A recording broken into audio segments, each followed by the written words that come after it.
semuanya dalam keadaan sehat walafiat.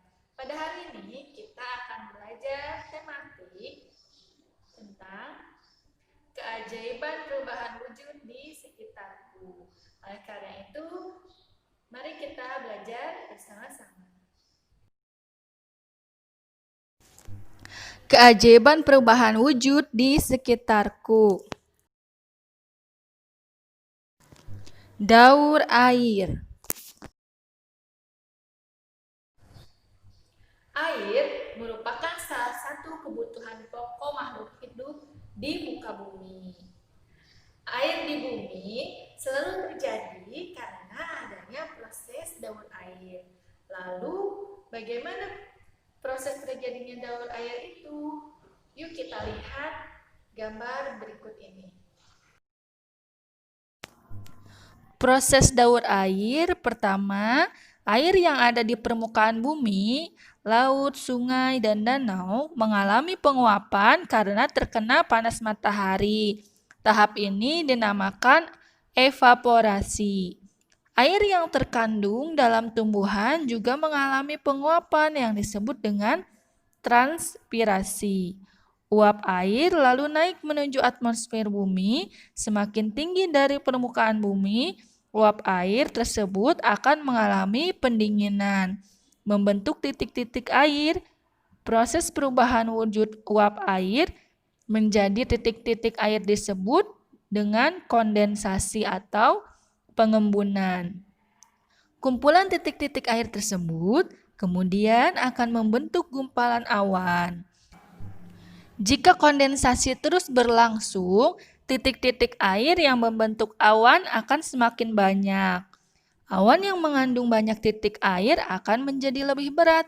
Jika awan sudah tidak mampu lagi menampung air, maka titik-titik air itu akan jatuh menuju permukaan bumi dalam bentuk hujan. Proses ini disebut presipitasi. Air tersebut akan sampai ke permukaan bumi. Proses menyerapnya air ke dalam tanah disebut infiltrasi. Air yang ada di permukaan bumi selanjutnya akan menguap kembali karena pengaruh panas matahari. Kata-kata sulit pada proses daur air yaitu evaporasi. Evaporasi adalah penguapan air di permukaan bumi, laut, sungai, dan danau karena panas matahari. Kemudian ada transpirasi, yaitu penguapan air pada tumbuhan. Kemudian ada kondensasi, yaitu perubahan wujud uap air menjadi kumpulan titik-titik air yang membentuk gumpalan awan. Selanjutnya ada presipitasi, yaitu jatuhnya titik-titik air ke permukaan bumi dalam bentuk hujan. Kemudian yang terakhir ada istilah infiltrasi, yang artinya penyerapan air ke dalam tanah. Tony sudah menunggu selama 1 jam, namun hujan tidak kunjung berhenti juga. Tony hanya bisa memandangi halaman dari jendela. Ia tidak bisa bermain di luar. Nah, dari cerita tersebut, sudah berapa lama Tony menunggu?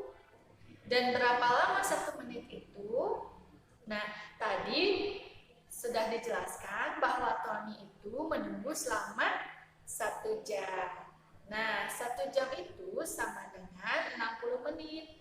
Sedangkan 1 menit sama dengan 60 detik. Tony tidak bisa bermain di luar karena keadaan cuaca di luar sedang hujan. Maka dari itu, Tony bermain bersama adiknya di dalam rumah. Tony membuat pesawat kertas. Pesawat kertas dibuat dengan teknik melipat. Berikut ini video langkah-langkah membuat pesawat kertas yang dibuat oleh Tony. Yuk kita lihat.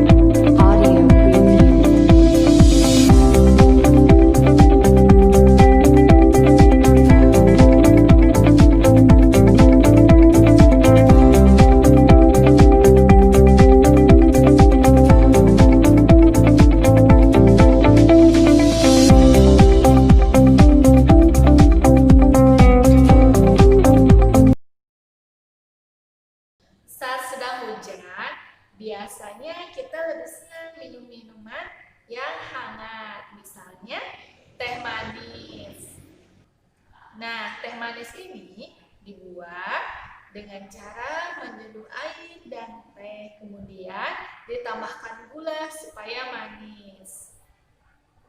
Tahukah kamu dari mana gula berasal? Bagaimana proses pembuatan gula? Untuk mengetahui itu semua, kita simak video berikut ini. Setelah penanaman 1 tahun, tebu bisa kita panen. Tebang tebu sampai rata dengan tanah, supaya sisa batang tebu yang masih tertanam di tanah dapat tumbuh subur lagi. Sekali panen, tebu yang didapat bisa mencapai 3,5 ton. Wow, mantap! Hasil panen akan diangkut dengan traktor bernama grab loader. Lalu pindahkan ke truk. Truk-truk ini akan siap mengangkut tebu sampai ke pabrik. Truk-truk pengangkut tebu sudah tiba di pabrik tuh. Satu truk bisa mengangkut tebu sebanyak 15 ton sekali jalan. Sebelumnya lakukan pengecekan sampel tebu. Ini untuk mengetahui kualitas tebu. Nira yang keluar ini dicampur dengan bahan penjernih. Lalu masukkan ke alat sukromat untuk cek kadar kejernihannya. Semakin tinggi kadarnya, tentu saja semakin bagus gula yang dihasilkan. Sip deh. Untuk membuat gula, puluhan ton tebu harus melewati mesin cross carrier atau mesin pembawa tebu. Mesin akan mengirim tebu-tebu ini ke mesin penggiling. Mesin ini mencacah dan menghancurkan batang-batang tebu sampai menghasilkan nira dan ampas tebu. Tahap penggilingan tebu ini bisa kita cek di ruang kontrol. Tahap selanjutnya adalah penurunan kadar gula nira tebu dengan pemanasan pada suhu 75 derajat Celcius. Tambahkan bahan penggumpal untuk mengendapkan kotoran pada nira. Oh iya, ampas tebu ini masih berguna. Lanjut lagi yuk. Nira yang sudah jernih akan kita kurangi kandungan airnya nih di mesin evaporator. Hasilnya nira menjadi kental atau biasa disebut sirup. Sirup ini akan melewati tahap pengkristalan. Tada! Hasilnya berupa gula kristal tebu. Gula dimanfaatkan untuk membuat minuman manis. Selain itu, gula juga dimanfaatkan untuk membuat makanan manis. Biasanya gula suka disimpan di lemari dapur. Nah, kebersihan dapur ini juga perlu dijaga. Siapakah yang bertugas untuk menjaga kebersihan dapur di rumahmu? Biasanya yang bertugas menjaga kebersihan dapur itu adalah ibu. Nah, setiap anggota keluarga di rumah masing-masing pasti memiliki tugasnya juga masing-masing. Termasuk juga kamu. Jika kamu melakukan tugasmu dengan baik, itu artinya kamu sudah membantu orang tuamu. Membantu orang tua juga termasuk sikap tolong-menolong. Selain itu, banyak juga contoh-contoh sikap tolong-menolong yang lain. Kita lihat contoh-contoh tersebut pada gambar berikut ini. Contoh sikap tolong-menolong yang pertama yaitu ada seorang anak yang membantu nenek membawa barang. Yang kedua, ada seorang kakak yang membantu adiknya belajar. Kemudian, contoh yang terakhir yaitu memberikan sumbangan kepada yang membutuhkan. Tony dan adiknya sangat suka memakan coklat. Bentuk coklat bermacam-macam. Nah, tapi tahukah kamu cara membuat coklat? Nah, pasti penasaran kan gimana sih caranya membuat coklat? Kalau gitu, kita lihat videonya. Pohon kakao biasanya berbuah setelah masa tanam selama 5 tahun. Dalam satu pohon biasanya ada sekitar 20 buah kakao. Banyak juga nih panennya. Info soal buah kakao edel nih. Jenis ini punya kadar lemak yang rendah loh. Selain itu rasanya lebih manis dibanding kakao bulk. Gak heran deh, kakao edel banyak diekspor ke pasar dunia dengan harga tinggi. Kakao edel diteliti punya kadar lemak rendah dibandingkan kakao jenis bulk. Kadar lemak kakao edel ada di angka 47. Sedangkan bulk berada di angka 59. Mantap! Nah, kita balik lagi ke dusun kakao yuk. Gak cuma area perkebunan coklat. Di sini juga ada proses pengolahan biji coklat loh. Tahap pertama, fermentasikan lebih dulu biji kakaonya ya. Setelah melalui proses pemilihan kualitas. Dalam sehari pabrik kakao ini bisa menghasilkan kurang lebih 20 ton hasil olahan kakao edel. Masing-masing kotak fermentasi bisa menampung sebanyak setengah ton biji kakao. Setelah proses fermentasi selesai, lanjut biji kakao dikeringkan dengan bantuan sinar matahari ataupun mesin pengeringan seperti ini. Proses pengeringan biasanya berlangsung selama 24 jam. Selanjutnya, tahapan membuat pasta coklat. Sebelumnya biji coklat perlu di roasting atau dipanggang untuk mengurangi kadar air pada biji. Setelah itu, barulah biji coklat bisa diolah menjadi pasta ataupun dicampurkan dengan kopi untuk membuat kopi coklat. Yummy! Pada proses pembuatan coklat terjadi perubahan wujud benda. Berbagai perubahan peristiwa alam terjadi karena perubahan wujud benda. Misalnya, terjadinya kabut. Pernahkah kamu melihat kabut? Tahukah kamu bagaimana proses terjadinya kabut? Oleh karena itu, mari kita lihat proses terjadinya kabut. Udara di sekitar kita mengandung air dalam bentuk uap air atau gas. Udara yang terkena panas matahari akan menjadi hangat. Udara yang hangat mampu menampung uap air dalam jumlah yang lebih banyak. Nah, ketika terkena udara dingin pada sore atau malam hari, maka uap air yang ada di udara akan mengembun membentuk titik-titik air. Titik-titik air ini sangat ringan. Oleh karena itu bisa melayang-layang di udara. Titik-titik air tersebut berkumpul menjadi mirip awan. Kumpulan titik-titik air inilah yang disebut dengan kabut. Titik-titik air ini kemudian ada yang naik ke atas dan menjadi awan. Selain gula pasir, bumbu masak yang tak kalah penting adalah garam. Masakan tanpa garam akan terasa hambar. Tapi, apakah kamu tahu bagaimana proses pembuatan garam?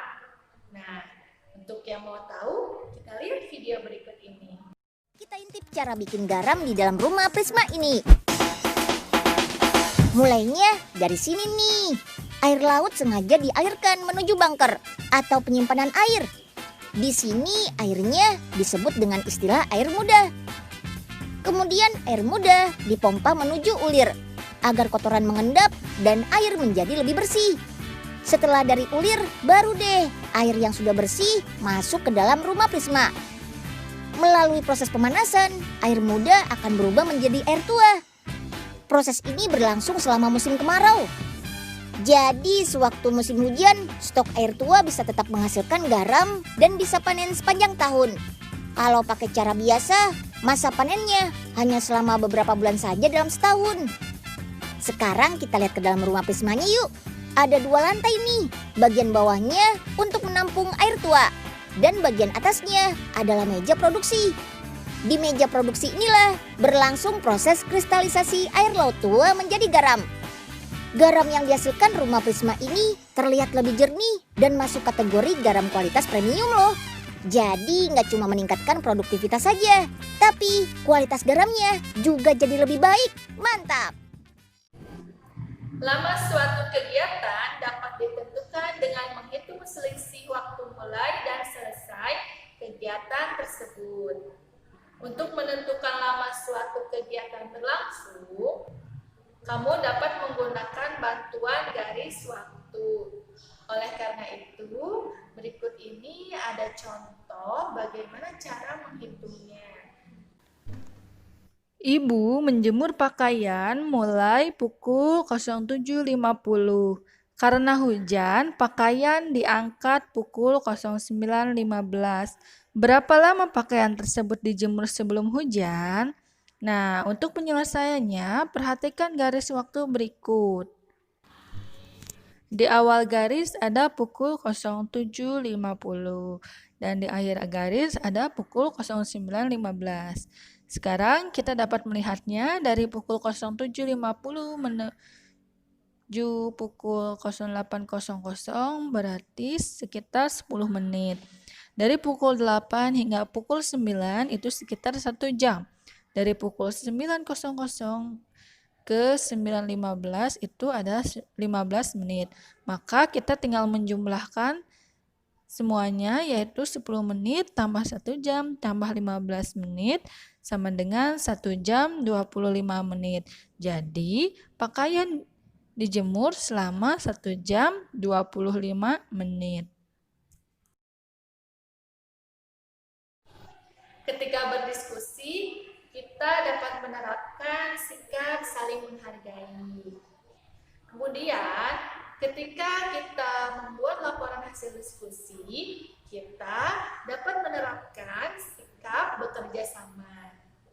Saling menghargai dan bekerja sama dapat menumbuhkan sikap persatuan. Selain itu, banyak juga contoh sikap-sikap bersatu yang dapat dilakukan di sekolah. Apa aja? Yuk kita lihat di gambar berikut.